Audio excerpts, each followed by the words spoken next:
variable europea de la mano de Diego Morín, analista de mercados de IG. Diego, muy buenos días. Hola, muy buenos días, José Antonio, ¿qué tal? Bueno, ¿cómo ves esta jornada? Parece que al final números rojos, pero bueno, muy tenue a la hora de ver si de verdad, pues esas palabras de anoche de Janet Yellen en CNBC alrededor de el commercial real estate y esa fotografía también en Europa empieza a profundizar, o la parte de la deuda. ¿Cómo veis desde IG ese movimiento del $1 trillón americano, billón europeo, que va a poner en emisiones de deuda la administración Biden y que en anteriores ocasiones ha sido tan negativo para el mercado? Bueno, la verdad que creo que se van a venir momentos muy complejos, ¿no? Ya pues gestores muy importantes como por ejemplo Ray Dalio lo decía, ¿no? Y lo lleva diciendo hace muchos meses y años, la situación y complicación que hay del excesivo parte de deuda, y así lo estamos viendo un poco en los mercados, ¿no? Sí es verdad que no hay una dirección muy clara, es decir, el mercado tampoco nos ha perdido niveles muy importantes, pues como bien decimos muchas veces, ¿no? De soportes, etcétera, pero está pues en esa parte de cierto rango lateral, esperando a la próxima semana a ver qué ocurre con la Reserva Federal. El Banco Central Europeo ya sabemos que pueda subir esos tipos de interés, pero los últimos movimientos del Banco de la Reserva de Australia, ayer Canadá, pues dan un poco de indicios de que la Fed podría generar también esa subida, ¿no? Y por el lado de la deuda, pues creo que tenemos un papel muy importante, ¿no? Es decir, llegará seguramente el próximo año o año 2025 y querrán otra vez pues volver a implementar un incremento de gasto, pero creo que no sabemos realmente dónde está el techo, ¿no? Pero la burbuja sí sabemos realmente dónde está. SP500 en ese entorno, Diego, ¿cómo se podría mover, sobre todo viendo que ahí es donde más va a notarse ese movimiento de $1 trillón americano? Bueno, nos ha roto un nivel muy importante. De hecho, la semana pasada, ¿no? Con esa ruptura de los 4.200 puntos, ahora sí es verdad que encontró un poquito de resistencia. Estamos en gráfico diario alrededor de la zona de los 4.300, ¿no? También hay que, como bien dices, es el cómputo de las 500 empresas de Estados Unidos, y aquí es donde mayor movimiento podríamos tener, pero vemos cierta, intentando como esa parte de masticar, consolidar el nivel que nos ha perforado, pero yo sigo pensando que en la renta variable hay que posicionarse, no es una recomendación, es mi punto de vista, en cortos, ¿no? Por ahora sigue tirando, ¿no? Con esa entrada de liquidez que sigue teniendo el mercado, pero yo no confío mucho en la parte de la renta variable, ¿no? Habrá que ir viendo, ¿no? Sobre todo el posicionamiento que va cogiendo el mercado. Movimientos intradiarios, pues tenemos mayor volumen. Sí es verdad, como decía al inicio, que no nos han perdido niveles importantes, sino sigue tirando el mercado expectante, insisto, esa parte de la reunión la próxima semana, pero no soy muy optimista, ¿no? Con la renta variable. ¿Qué es lo que está sucediendo después de la reunión de la OPEP? Ya tenemos 4 días de recorrido del precio del petróleo. Otra vez ese recorte, en este caso Arabia Saudí, de 1 millón de barriles diarios de petróleo, pero parece que el precio está estancado, sobre todo con el gran peso que tiene la recesión sobre él, ¿no? Exacto.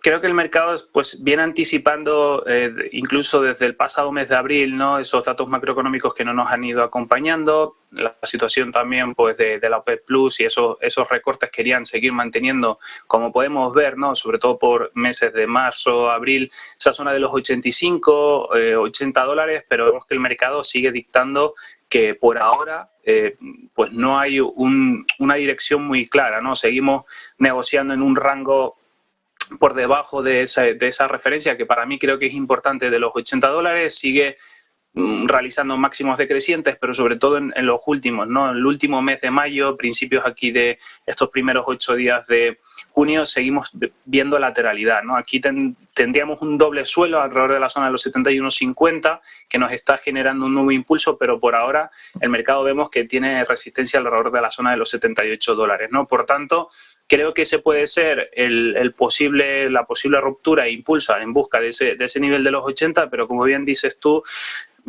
pesa mucho, ¿no? El miedo a una recesión, también la situación de los gastos, pues esta gente, ¿no? Como decimos siempre, que viene a hacer ciertos discursos, pero el mercado está realmente preocupado. Oro, en este entorno, parece que nos hemos olvidado de él desde hace un mes, cuando alcanzó los 2.040 dólares.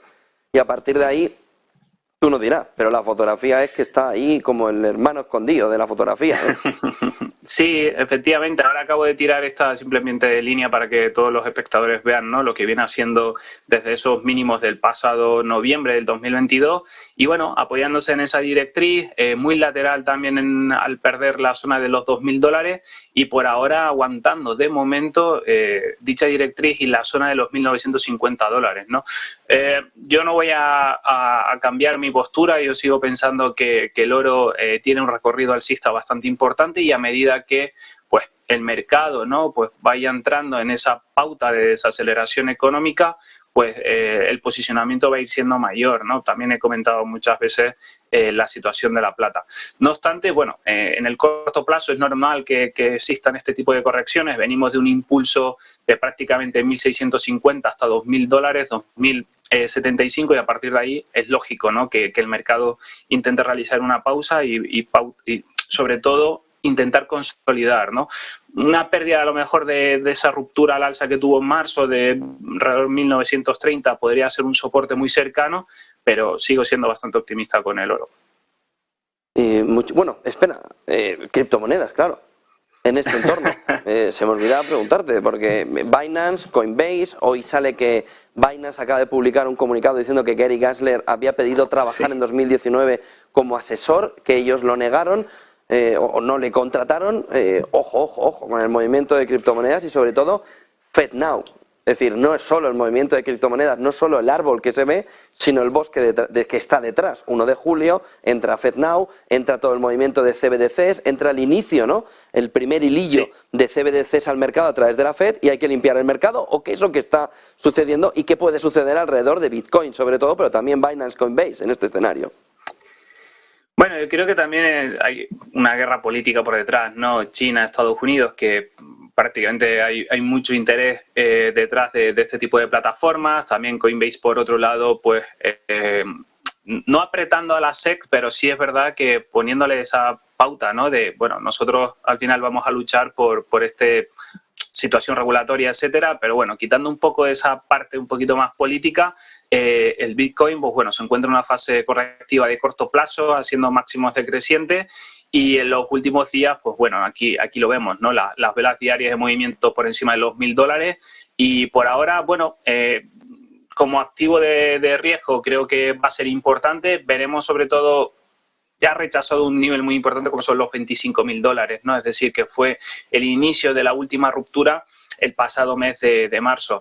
Hay otro aspecto muy importante, y es que lo que comentas de las CBDCs también está ahí cogiendo mucho auge, porque la tecnología, en este caso, que son contradictorios, ¿no? Es decir, al final la tecnología que van a utilizar para implementar las monedas digitales va a ser vía, pues, criptomonedas, ¿no? Es decir, utilizando esa parte del blockchain, etcétera. Por tanto, todo está siendo muy contradictorio. Lo que nos marca en este momento el precio es que, pese a esta fase correctiva, cada día la gente opta más, ¿no?, por este tipo de activos de riesgo. Obviamente, como bien digo, ¿no?, es decir, está ahí lo que es la situación, en este caso, ¿no?, de como una inversión alternativa, y de momento nos ha aguantado muy bien la zona de los 25.000. Eso no quiere decir que agiten muy bien el árbol, que intenten pescar en otros tipos de niveles más abajo, porque creo que se puede venir también el próximo año con el halving un movimiento alcista muy importante.